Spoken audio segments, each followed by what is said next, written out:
Hey guys, welcome to Video Game Corner. It's me, Jason, and today I'm going to be reviewing a film that I just got in the mail earlier this morning. Some of you may have heard of the Irate gamer, Chris Bors. He recently released a film called Pursuit of the Paranormal. He does the game stuff, but he also does ghost hunting on the side. And recently he did a video where he was talking about how he went and did this ghost hunt, and he actually found something out from the spirits that no other ghost hunters ever found before. Now, me being I'm interested in this kind of stuff, I decided to order a copy of the DVD, which arrived in the mail today. As far as the DVD, I mean it's homemade. It's been burned. It's got a nice texture on the disc. I don't know what kind of printer he's using or what. I used to have a really nice DVD printer where I'd print on the white sides, and it came out pretty nice. This actually, it's pretty nice, but it's purple. It's got the rings. It's a burned disc. Doesn't bother me a bit, but if you guys are, if after this review, if it's something you guys want to watch, just know that's what you're going to get. He charges $15 for it. $5 shipping and handling, so it's a $20 movie, which I didn't find it to be too expensive because it's interesting. And anyway, so Chris goes in, and he goes into this lighthouse in St. Augustine, Florida, and he goes to the St. Augustine Lighthouse, and he ends up talking to two spirits in there, one named Eliza and one named William. Eliza's a younger girl who I guess she was 15 when she died, and William was an older gentleman. And he was actually one of the workers in the lighthouse. So here's the thing. Here's a little bit more background.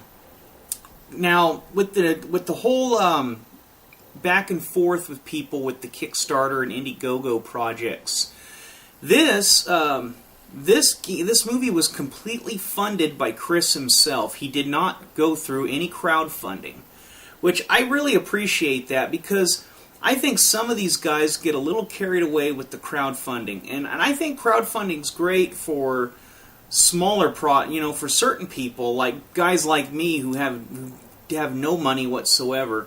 But Chris has got 145,000 subscribers, and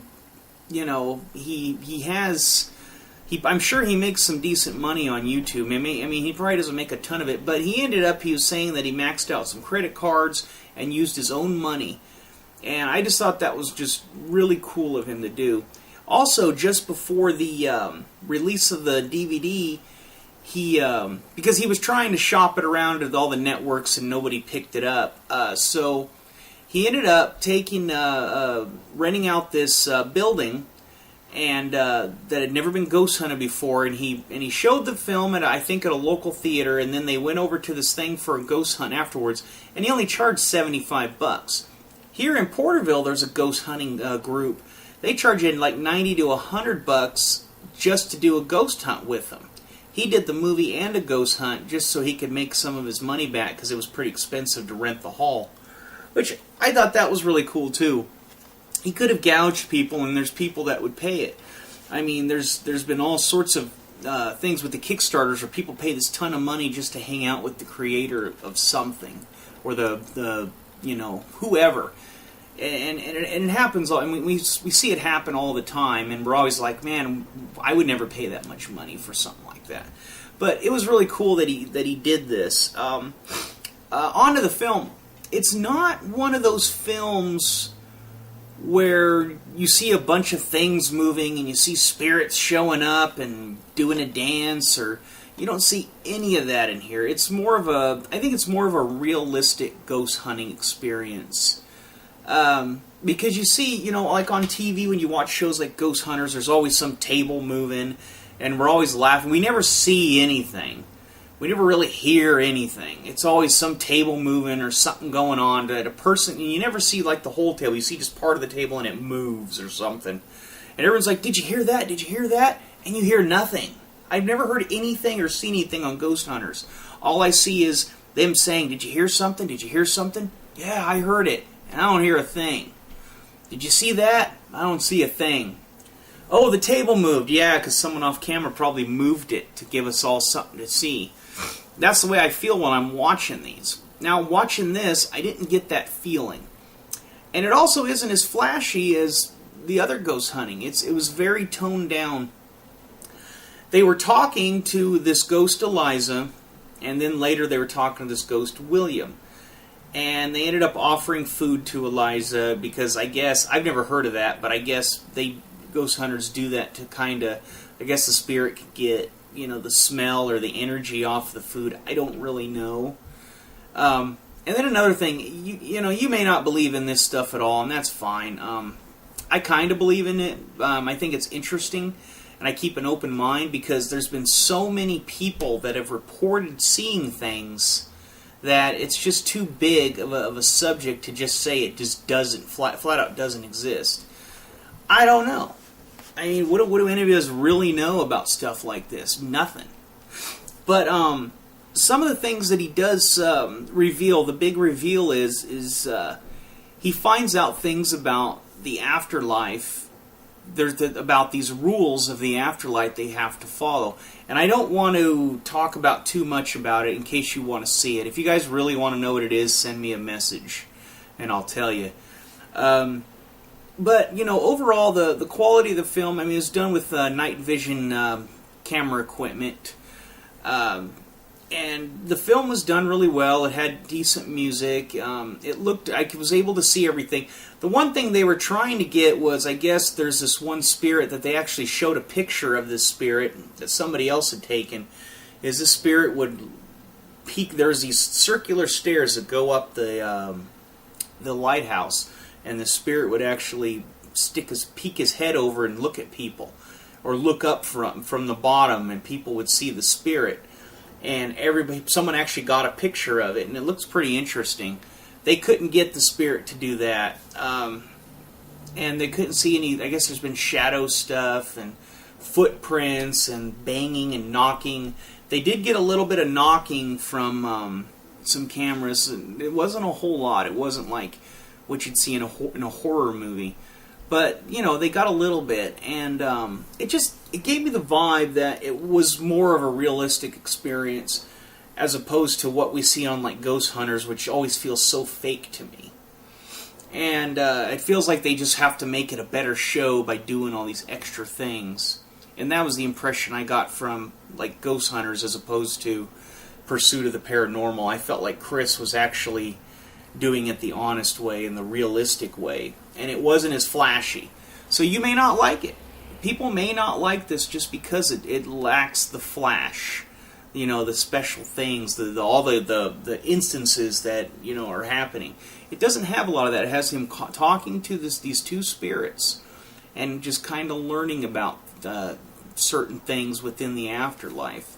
And I just found that to be very interesting. And like I said, is it real? I don't know. I'm hoping it is because it's more interesting if it is. If it's not, I still think it's pretty interesting, but at the same time, I don't know. You don't either, I guarantee it. Nobody knows for sure what's what. But anyway, I'd like to say I would recommend watching this. I don't think $20 is a lot of money for a movie like this, and it does help, an independent filmmaker like Chris. And whether you hate or love the Irate Gamer show, it's a character he plays. Just like this is a character I play. When you get a lot of the real me in this, but you don't get all of me. The real me is off camera, Just like any of these, the Angry Video Game Nerd, or Ace Salieri, or Happy Console Gamer, or Alpha Omega Sin, you get parts of them in the camera, but it's not really them. This is a show we do. We all do our show. And the same thing with Irate Gamer. He does a show.